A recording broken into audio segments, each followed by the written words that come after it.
Queridos, paz de Deus com todos, tudo bem? Decidi gravar esse vídeo aqui porque, hora ou outra, tem irmãos que me procuram perguntando informações do corno inglês, como faz para comprar, como é que faz para aprender, como é que funciona o instrumento na igreja. Então eu decidi gravar esse vídeo aqui para deixar essas informações disponíveis aqui no canal, no YouTube, para que, se alguém tiver aí alguma dúvida, estiver procurando por aqui, já vai se deparar com esse vídeo e talvez ajude aí nessa busca de informações. Vamos lá, de um modo geral. O corno inglês é um instrumento da família das madeiras, do naipe dos oboés, e é um dos 3 instrumentos do naipe que são admitidos na congregação segundo o Manual de Orientação Orquestral, onde nós temos aí o oboé em dó, que a maioria das pessoas conhece, o oboé d'amore, afinado em lá, e aqui o corno inglês, afinado em fá. Na igreja ele faz a voz do contralto, e aqui eu já faço aqui um esclarecimento. Mas por que, irmão, que ele faz a voz do contralto e não o tenor, já que nós temos aí o oboé em dó, que faria o soprano, o oboé d'amore, que faria o contralto, o corno inglês não seria o tenor? Não, porque primeiro porque ele não tem extensão de notas para tocar todos os tenores do inário. Eu dou como exemplo aqui o hino 24, que ele já começa ali no tenor com a nota Ré 2, e essa nota a gente não tem aqui no instrumento. Então, o máximo que o corno inglês chega, aqui falando em sons reais, é o Mi 2, que é essa posição aqui, que vale a posição do Si. Alguns instrumentos vão ter aqui o Si bemol, que aí possibilita chegar ao Mi bemol 2, mas dos instrumentos que eu já vi é o máximo que chega. Então não teríamos aí todas as notas para executar todos os tenores. E também a região do contralto, as vozes, a região aqui de digitação, de execução do instrumento para a voz do contralto é muito mais confortável. Também particularmente, eu acho que é onde se aproveita melhor o timbre do corno inglês, que é um timbre muito bonito, como certamente vocês já puderam ver aí em gravações, em solos de orquestra, eventualmente até na congregação. É um instrumento bastante bacana. Eu gosto muito do instrumento que eu toco. É um instrumento difícil, irmãos? Sim. Também sendo bem objetivo quanto a isso.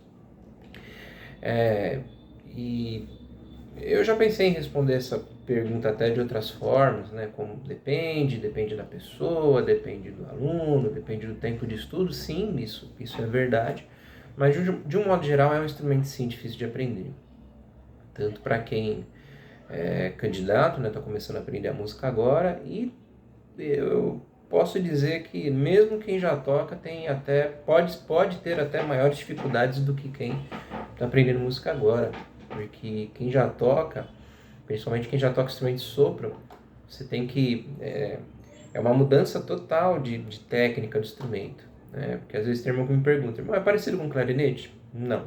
É parecido com saxofone? Não. Até em relação ao oboé, já tive irmãos que já fizeram aula comigo, que até então tocavam oboé e pretendiam tocar corno inglês. Muda bastante coisa. A embocadura é diferente, a forma de você pensar o instrumento é diferente. Então é complicado. E às vezes tem situações onde a pessoa já tinha coisas a corrigir no instrumento que ela já tocava até então.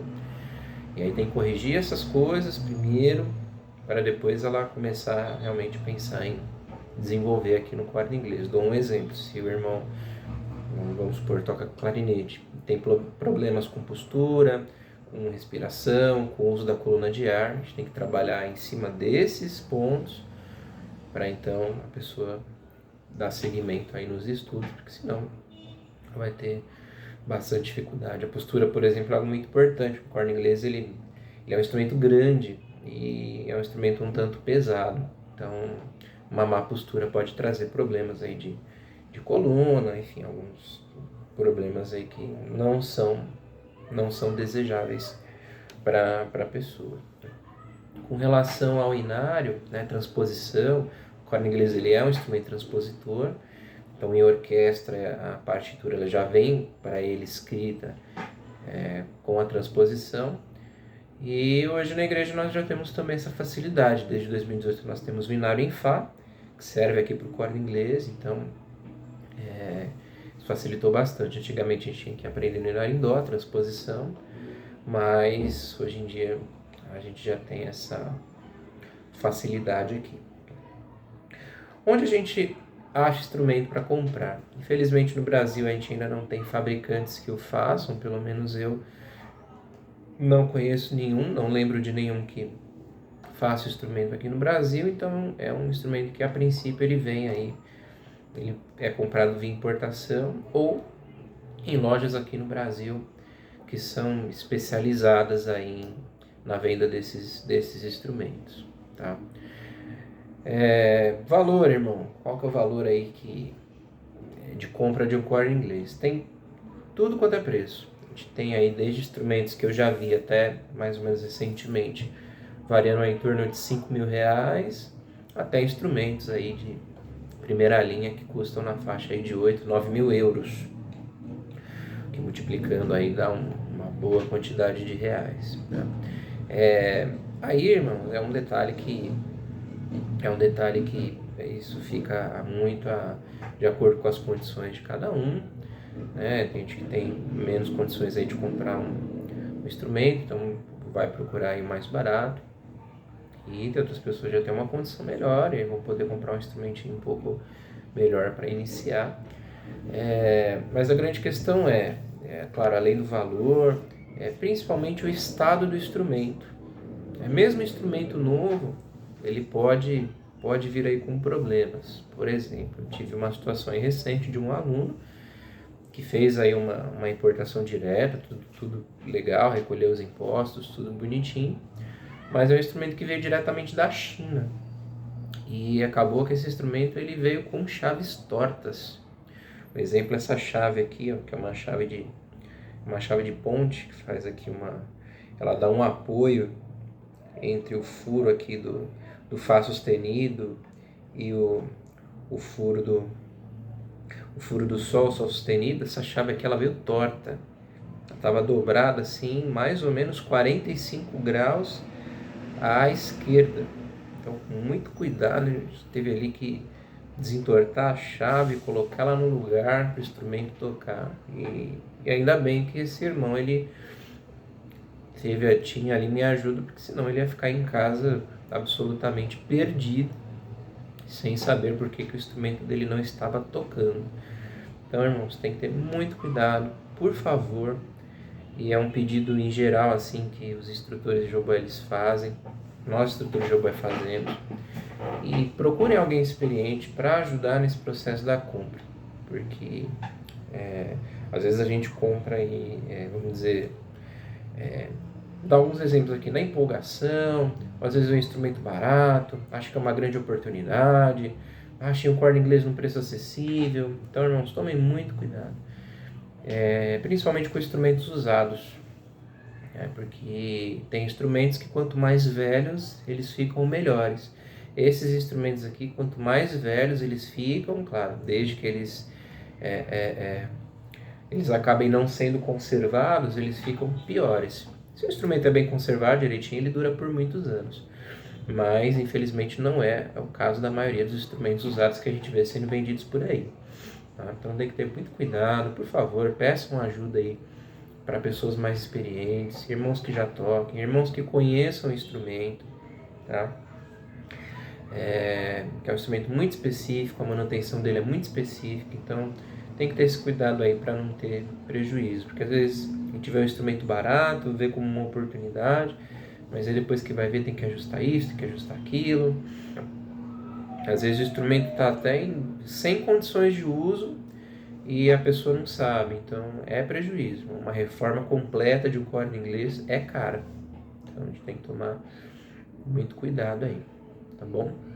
E nessa questão da compra, a gente não pode esquecer também de alguns acessórios básicos que a gente tem que pensar também na compra do instrumento. O primeiro deles, que é o mais básico, são as palhetas, né?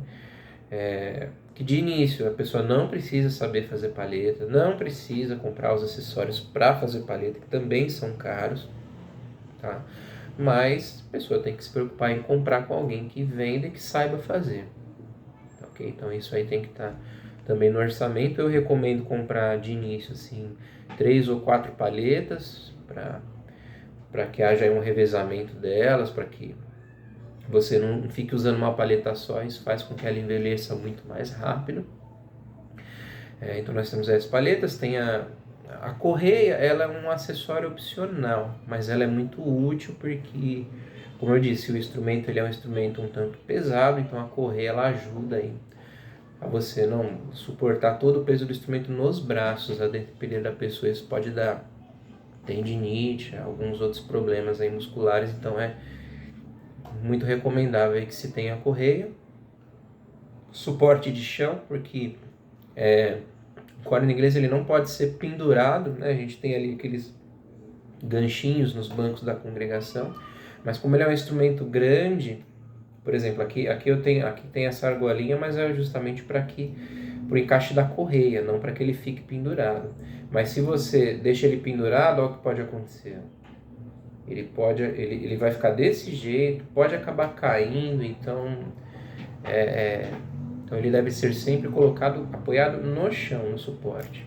Tá? Tem suportes específicos para corno inglês, mas o suporte de flauta, aquele compridinho com as bases grandes, ele já vai servir bem, e também é um acessório aí de preço acessível. E também, não menos importante, o limpador interno. Infelizmente eu esqueci esses acessórios no meu caso, senão eu mostraria aqui. Mas o limpador interno é importante porque toda vez que a gente acaba de tocar, a gente tem que limpar o instrumento por dentro. Tem que limpar. Porque a saliva, ela não parece, mas ela é corrosiva. Com o tempo o instrumento pode, enfim, pode ter problemas, inclusive de mofo, então não é bacana, né? De guardar o instrumento ficar guardado fechado no estojo e fica ali com saliva, isso não é legal. Então tem que sempre comprar pano interno. A harmonia, aquele escovão que tem saxofonistas que usam, alguns clarinetistas, aquilo não é recomendável, irmãos. Por quê? Se aquele escovão fosse usado dentro do instrumento, ele fosse tirado e colocado em outro lugar, tudo bem, até que eu penso que ele serviria. Mas o que acontece? A pessoa usa o escovão e ele fica dentro do instrumento. Então, você limpa a saliva, você pensa que limpou a saliva, mas na verdade você está deixando ela toda ali dentro. Então, não tem muito sentido. Por mais que o tecido do escovão ali, aquela plumagem, ela absorva a saliva, ela vai ficar ali dentro. Então, não é recomendável. Tem que ser realmente um paninho interno. Você pega ele, passa aqui. Ele tem uma cordinha, você passa ela pelo instrumento, puxa aqui, ele limpa tudo, sai, limpa outra vez, tira ele, o instrumento fica sequinho, fica em bom estado de conservação. E para finalizar o vídeo, irmãos, tempo de estudo, quanto tempo mais ou menos se leva aí para tocar os hinos de acordo com o que a gente precisa na congregação. Com base nas minhas experiências com meus alunos, penso que mais ou menos um ano e meio, mais ou menos já dá para o aluno ter uma noção aí do instrumento, já dá para começar a tocar, já dá para entender como que é o som, já tem aí alguns detalhes, aí já dá para tocar os hinos com uma qualidade bacana. E claro, conforme o aluno vai estudando, conforme o aluno vai se desenvolvendo, o som vai melhorando, vai tendo contato com outros músicos, vai pegando outras dicas, vai aprendendo a fazer palhetas, vai aprendendo aí a trabalhar o próprio som, e aí tudo isso vai contribuindo para os estudos. Tá bom, meus caros? Então, fico por aqui. Se tiver mais alguma dúvida, deixa aqui nos comentários, eu vou esclarecendo na medida do possível, tá bom? Deus abençoe, um abraço a todos.